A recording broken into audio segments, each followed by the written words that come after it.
This is Heather Rose Jones with the Lesbian Historic Motif podcast.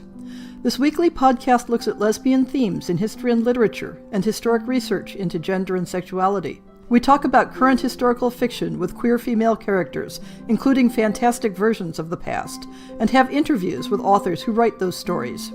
And in months when we have a fifth show, we're proud to present new original lesbian historical fiction for your enjoyment.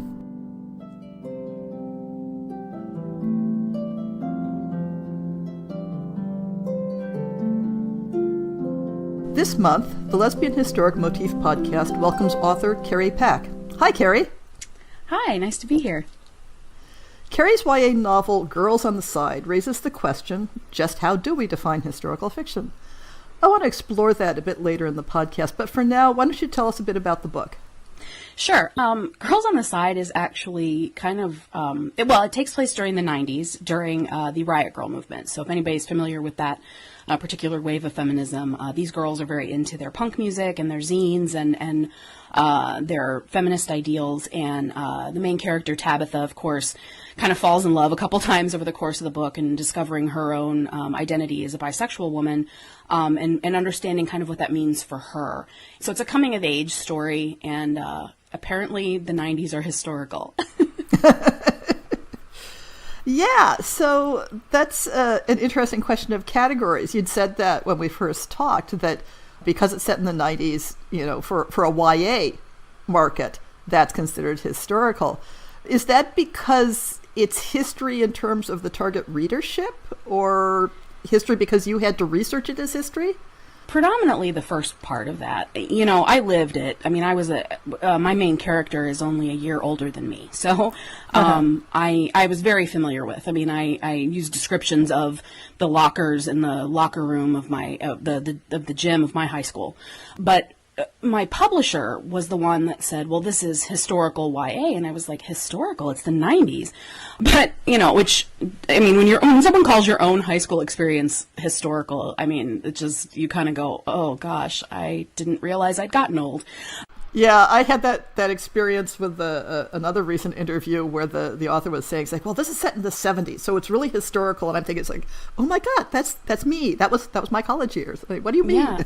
Right, absolutely. And I think when we're talking about YA, it's kind of like you need to view it like classic cars. Like anything over, 20 to 25 years ago is considered a classic. Because if you're talking specifically about teenagers, they weren't even alive. It is historical to them. So yeah, I mean, when you classify it that way, my book also got cross-categorized, though, as women's fiction, because there's a whole, a lot of the people that or my contemporaries definitely were very into it because they remembered the time period. So, in general, when you talk about publishing, historical tends to be anything from mid-century. So like you're talking World War II or earlier. So it kind of just depends. I was going to say, my personal definition is it's not historical if I was alive. I think that's all of us, which is probably why in YA it goes that way. But I mean, I did have to do some research, so it's not like I didn't do any. But again, when you've lived the experience, it's a little easier to draw from your own personal. And since with Grrrls on the Side, I basically was giving myself a do-over because I didn't know that I was bisexual until I was 35. So I didn't get to live my high school years as an out queer person. I didn't know it was an identity that I could have, although I knew I wasn't a lesbian. You know what I mean? Like I knew enough to know that, but I couldn't figure out why am I attracted to my female friends? But I didn't, but because I was also attracted to, boys my age, I thought, well, obviously I'm not gay. So it's, and that was the only two options that I knew of. So I obviously wanted to give Tabitha her own experience that I didn't get to have. Well, thinking about that and thinking about it as historical fiction, because, okay, this is me as an old person talking, but, it seems like sexuality and identity culture just changes minute to minute these days. Oh, yeah. So the 90s are a different country in terms of kids these days. But so was it a challenge to try to represent the experience of sexuality in the 90s in a way that would both be true to the era and make sense to today's readers? Oh, absolutely. Absolutely. Because, anytime you're writing historical, I think it's a good idea to remember that even though you're writing about a time period in the past, you're still writing for a contemporary audience. Mm-hmm. So while there are things that might have occurred in that time period that at that time were widely accepted, we know in a modern society they're not. So that covers everything from, if you're writing historical and using the N-word to, or like what I had to do, which was, and this is really minor for most of us, but for a modern audience, I had the word, when I was a kid, there was a lot of, oh, that's lame. Mm-hmm. But, I had someone point out to me that was ableist language. Now, for me, that's still something that I say, and I feel, and knowing that now, I try to control it, but that could be construed as offensive among modern audiences. So I went back and took that out. But would a girl in the 90s have said that? Well, yeah, absolutely. She absolutely would have. And so, I mean, I don't want to ever tell anyone, oh, you can't write that. But I think it's important to consider the modern sensibility when you're, or the contemporary sensibility, I guess I should say, when you're writing historically, because, there's language that would have been historically accurate, and then there's language that's just harmful. And you can still be historically accurate enough without using modern language that wouldn't necessarily been of used in that period. Like, for example, I had someone ask me very early on if I was going to address trans issues, because that was an area that's what I was just about to bring up. It's another minefield where the attitudes and the language and the just the understanding has changed so radically in the last couple decades. Oh, absolutely. And someone asked me if I was going to address that, and I said, I didn't want to, because it was such a different time. Even the terminology was different. But what I did do was put in some subtle contextual things about gender identity. I have, because I was really wanting to focus on the bisexuality aspect of it, I wanted to give examples of different expressions of that. And I have one girl who is very much equally interested in all genders. She does not really, if she falls for the person, she falls for the person. So in modern terms, she might refer to herself, she might even choose pansexual, maybe, even though I think bisexual still covers that. But she might choose that. Whereas I had another character who was probably more demisexual when it comes to women, but also used the term bisexual. She definitely had to have a connection with a woman, but she certainly could appreciate and would not rule out a relationship with a woman, but was predominantly attracted to men. And then my main character, Tabitha, who's predominantly attracted to women, and only incidentally, occasionally, kind of would find herself, interested in a guy. So I wanted to give those representations. And also, when exploring the gender identity, one of the girls is very, very feminine. And another character is a little more butch, and the kind of, I don't want to say struggles, they didn't really struggle with it, but the criticism they would get from their friends about that. The one girl being so hyper feminine and wearing nail polish and makeup and oh, you can't possibly be queer, and the other one being butch, and oh, you can't, you're too masculine, and so those kinds of conversations were had. But yeah, it's not. For me, I didn't think that I could do it authentically and in a way that wouldn't also be harmful to the trans community. Yeah, that is a consideration. The issue of identities and how we talk about those identities, like you were talking about, bisexual versus pansexual, and it means different things to different people. And I know that in you talking about your own podcast, so you have a podcast called By Sci Fi. And one of the things you first said to me when you talked about it was, well, it's not just bi and it's not just sci-fi. and I have that same thing with my podcast, because I've got the word lesbian emblazoned over everything, because for me, it's a good brand. But I always make it very clear that I'm not talking about the narrow definition of lesbian. I'm using that to stand in for, women whose primary emotional and romantic relationships are oriented towards other women within the context of the story that I'm talking about. But that's way too wordy. Right. So thinking about that kind of, I don't want to say labeling, because that brings up a different way of thinking about it, but branding. Thinking about branding and what are the difficulties you have in using bi as a brand on your podcast and trying to communicate that you have a broader interest? I mean, I think you kind of said it. I think exactly what you said, which is you have to kind of give the short description and then the long description. Ultimately, it came down to a branding thing for me. I'd had a Twitter chat that I'd started with a group of friends that was called By Sci Fi, because we all mostly, I think almost all the authors identified as bisexual and or had main characters in our novels that were bisexual. And so we had started a Twitter chat. And By Sci Fi was a great, it's a rhyme, first of all. So, yeah. And I had been forever trying to come up with an idea for a podcast. And I just felt like, I don't know what I would want to talk about. I don't know. And I just realized I had such an interest in speculative fiction in general. I kept the brand that I already had going. And I identify as bisexual, so it worked for me. And also queer sci-fi was taken. So yes, Scott Coatsworth and Angel Martinez have a wonderful... I'm part of the Facebook group for that. Yeah, absolutely. They have a Facebook group. They have a wonderful blog and online presence, and it's great branding. But I can't steal their name. And then, there's nothing, it can't, like queer spec fic, it doesn't roll off the tongue. So yes, there's always the long explanation. What I always say is that it's queer positive speculative fiction. So anything, if the author is an ally, if they write spec fic, if the author identifies as queer and writes spec fic, if the characters are queer in the spec fic, I will cover it. Because I think that, for me, the biggest draw to speculative fiction of all kinds is the possibility for everything and nothing to exist at once.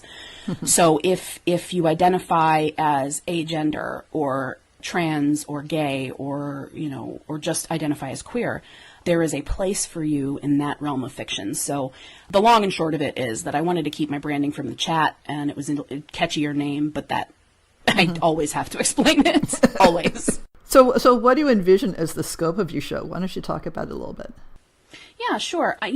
Right now, it's mostly just me and other authors chatting about what we write and what we read. But I hope to eventually also have, fans come on and talk about what they love and things that they're doing. And I had someone message me wanting to talk about the new Doctor Who, because now that the Doctor is a woman, that canonically makes her, pansexual or bisexual. Yeah. So that opens up a whole new realm. The Doctor is married to a woman. So it's, and has been multiple times in canon. So I think that for me is, I want to explore how fans look at other spec fic, and I'd like people to come on and talk about movies and television as well, comics and things like that. So right now it's really geared toward the written word, towards fiction. But, that doesn't mean that I won't go there in the future. But for right now, that's kind of, it's a lot of authors talking about what they write and why they write it, and how that reflects our ideal, I think, of what queer fiction should be. The Lesbian Talk Show relies on support. The support of you, our listeners, the support of those who like and review our show on their favorite podcast app, the support of our patrons on Patreon, and the support of our sponsors. We hope you'll continue to enjoy and support the Lesbian Talk Show. So you've written both the, whether you want to call it contemporary historical for Grrrls on the Side, but also you've written a pair of speculative books, I know. I think one of them is just about to come out, or just came out, or... Came out in August, yeah. Okay, yeah. And I was interested in what's your experience of the different flavors of the book world between speculative fiction and realistic fiction. In my experience, this is my personal experience. I don't want to say that this is necessarily a universality, but that I found it harder to kind of break into adult speculative fiction than it was in any place in YA. The YA community was much more welcoming to my book. Now, I don't know. That could simply be the way that it was pitched, the way that it was marketed. I couldn't even tell you. But so for me, that's kind of where I found the difference to be. And I think because even though it is technically, like we were talking about it being historical, it's contemporary historical. It's more modern. And there's not the element of speculation on top of it. Whereas my other, that duology is time travel. Both have won awards, both the historical contemporary and the time travel. But the YA book sold a lot better. So, I don't know if one market is clamoring more for the FF YA, because that's certainly a place where, the YA community is right now very, very into, their women loving women stories. So that could be it too. I don't know, but that's been my experience. But both technically are contemporary. I mean, they both, again, one is contemporary historical and the other one is contemporary science fiction, but they take place in very modern contemporary societies. So. So what was it like to research this book?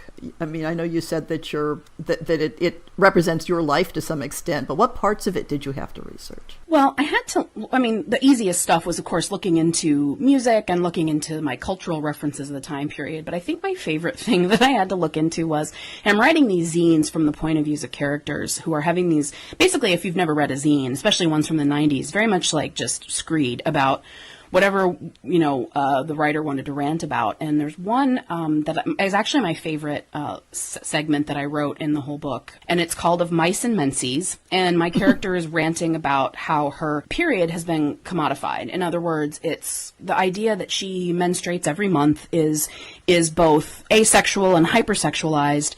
And she has to pay for these things that she doesn't understand and are obviously created by men. And I had to look up when wings were put on maxi pads. Oh my God! I'm thinking of the entire history of experimental menstrual products that I went through. And this is a generation that, thank God, did not have to deal with the sanitary belt, right? Although I am very familiar because my mom obviously dealt with that. Just a variety of different things and the horror of reading the packaging on tampons and worrying about toxic shock syndrome. But the thing for me that's always been baffling is the wing on a maxi pad. It serves no purpose. It does not keep it from like leaking. All it does is get caught in your pubic hair and stick to your thighs. Pardon my bluntness, but especially if you don't have a thigh gap, that thing is just going to stick to things. And so literally that's what my character is venting about. But I did have to look it up, and thankfully they were added to pads in the 80s. So I was not like, I was pretty sure that I remembered them being on pads when I was a teenager, but I couldn't be sure. So I had to look it up, and it was sometime in the 80s. But obviously that was invented by a man, obviously. Yeah. Someone who had never worn a maxi pad in their lives. Anything else you had to research in that way to get the details right, the realism? Well, the most fun I think was getting to read old zines. There's a book called I believe it's called the Riot Grrrl Collection. I'm trying to see if I can see it on my shelves here, but it's literally a collection of zines that has been compiled, and it's everything from some of the more famous ones like Bikini Kill and, those very early Riot Grrrl zines to some obscure ones. There's some in there from, Black women, other people of color, and all of the elements of that. And for me, that was the most fun, was going back through and reliving it through that first person historical accounts is essentially what you're reading, It's sort of proto-blogging in a way. Mm-hmm. Oh, yeah. Yeah, when I explain what zines are to teenagers and young adults, I teach college right now, and so, my students weren't alive. They were born in 95, 96. Mm-hmm. So, when I talk to them about it, I always say, well, it's blogging, but it was before the internet was wide enough spread that people blogged pretty much. Mm-hmm. And so it was the bridge between journaling and blogging. And so, yes, photocopying your clipped together magazine pieces and type or handwritten, journal entries and things like that. So yeah, but it's fun to read, these young women, and it was mostly driven by young people. Young people in the punk scene were the forefront of these zines, and zines have a longer history than that, of course. Like the first fanzines in the science fiction community. Yeah, absolutely, going all the way back to the original Star Trek series, but. And maybe even prior to that, but to see, again, it's like when if you're researching past presidents and you pull out their letters, and you can go find letters from, Thomas Jefferson and his journal entries and things like that. It's the same thing, but instead of it being about the day-to-days of a politician, it's about the day-to-day of a teenage girl. Mm-hmm. And it's amazing. One of the best, matter of fact, the epigraph in my book is a quote from book about Riot Grrrl, and it is, the 90s were a rough time to be a girl. I'm paraphrasing here, but so little has changed. And it's true. That's one of the reasons I wanted to write this book, is that, yeah, that was 20 years ago, but you would be surprised how little has changed in that intervening time for young women. They're taunted, they're over-sexualized, they're infantilized, and treated like their opinions are the bottom of the barrel. It's always like, oh yeah, it's some teenage girls. I mean, we saw it with Taylor Swift. She voices her political opinion, and there's other issues with that, but the primary thing that people were pointing out was like, and I think there was who was the politician that was like, oh well, 13-year-old girls can't vote. Her fans aren't 13, and that's not an insult. 13-year-old girls are allowed to have opinions. Yeah. Any other projects that you're working on currently that you are able and willing to talk about? Well, I mean, I'm still trying to finish up a contemporary horror novella, but in the back of my mind, I do have another historical I want to conquer. Back in my recent fandom past, I wrote a historical MM for a fandom that I was in, and what sparked it was, it takes place during the Gilded Age, which is basically the late Victorian period, but in America. Mm-hmm. And what I love about that society was how easy, and this is the time period where Oscar Wilde was at his peak of his running around Europe. Looking at the way society was structured was that men socialized with men and women socialized with women, and you only were really with the opposite sex once you were married. And how easy that really was for gay, lesbian, and bisexual individuals to have relationships, have companionships with same-gendered partners. I am constantly trying to impress this upon my listeners and my blog readers that you don't have to go through shenanigans to get your two same-sex people together, because that would be the norm of life for them.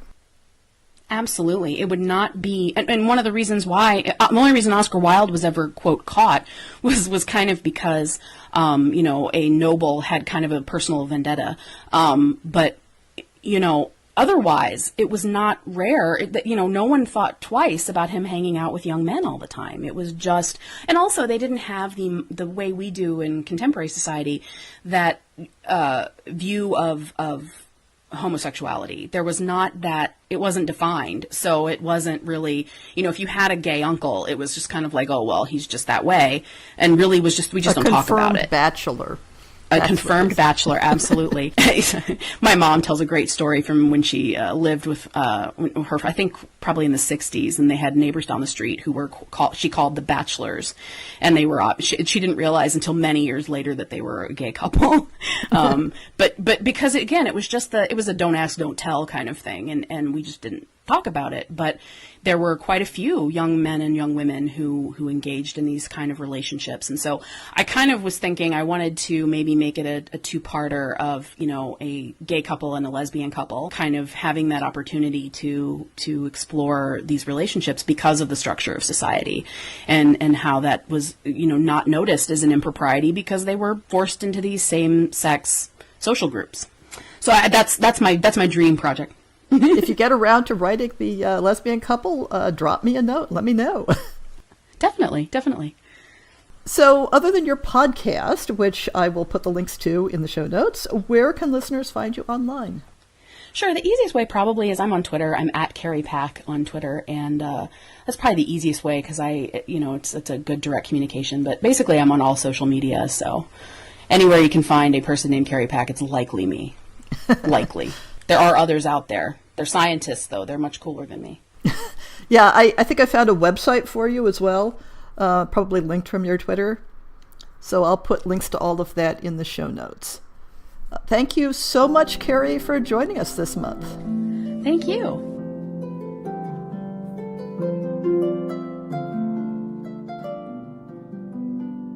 I hope you've enjoyed this episode of the Lesbian Historic Motif podcast. If you want to follow up on anything we've covered, see the show notes for links and to contact me with questions, book announcements, or topic suggestions. If you enjoyed this podcast, please rate it and subscribe on iTunes, Stitcher, or Podbean, and consider supporting our Patreon. And if you're on Facebook, check out the Lesbian Talk Show chat group.